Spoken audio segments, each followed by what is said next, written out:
Tuyumundi Mangavana onthe aratu maukamba ni makomania kauntini ya Masaku kieleloni cha kululumilia ngwatanio ya kaunti isi itetu kukilia ukwati wa ilembeta ya ukamba na valawa Masaku wa gavana wa kaunti ya Kitui Dr. Julius Malombe kwithiwa mwene kivila wo ama yathana kuthukuma kwa vamwe kwa ilia maundu maukwati ilembetani ya ukamba.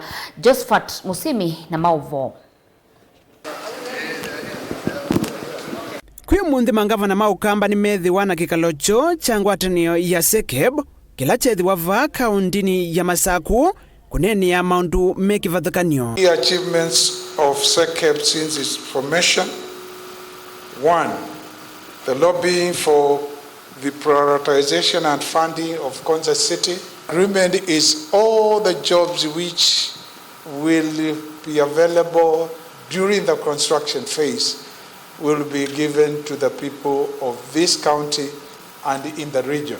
Hae Mangavana wa kaunti ya Kitui Julius Malombe na ulani mwene kivila wa ngwatanio ya SEKEB wa kaunti ya Masaku mwandu Wavinya Ndeti na wa Makueni Mutula Kilonzo Jnr ni maneni ya maundu mekivathukanio. We want to adopt irrigated agriculture and we move away from rain-fed agriculture.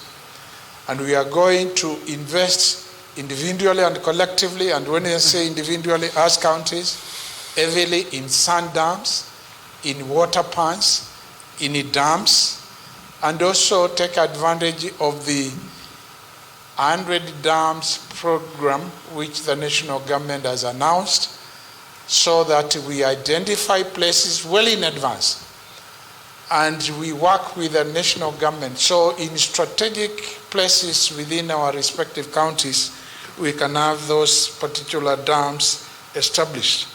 If I may give the example of Kitui, we worked with the Southeastern Kenya University way back in 2016 and prepared reports by experts where in the rivers in each ward, each of the 40 wards, where we can have 60 sand dams.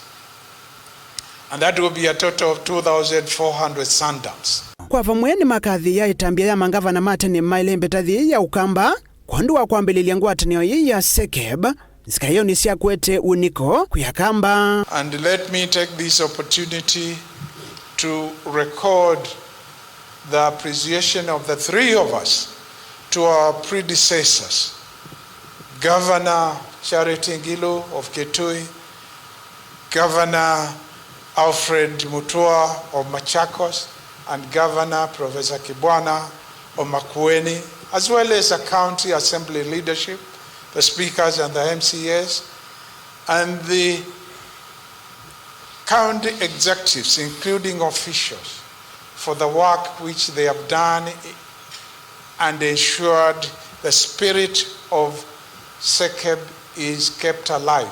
Ni mathana kuthukuma kwa vamwe ungu wa ngwatanio ya SEKEB kuete maendeeo na uyana va ilembetani ya ukamba. Then the other thing we are looking at as a region and as a block is on ICT. And we want to have access to the fiber optic cable program which the national government has initiated. Those of you who attended the Jamhuri celebrations in Nairobi or watch on national TV, the national government has launched a huge project where fiber optic cables which are already in our towns. They are in Kitui town, they have gone to Mwingi, they are also in Wote, they are in and Machakos, and I think they have gone even through Machi. But now the national government has said it's going to extend the fiber optic cable program to other towns, smaller markets. Dhini wa kikaloki atongo ya ni maneni ya maundu mekivathukanio wivo kuthinikia maundu mama withiluluko katikati wa maundu wangi lama ekithwa mumayika. No reason why we should not sentence to jail or close factories of people who are throwing effluents deliberately environment. We must all be clear, if we are going to deal with climate change, we must punish those people who are not only emitting effluents into the river, they are causing diseases along the river course and increasing our costs of preventive healthcare.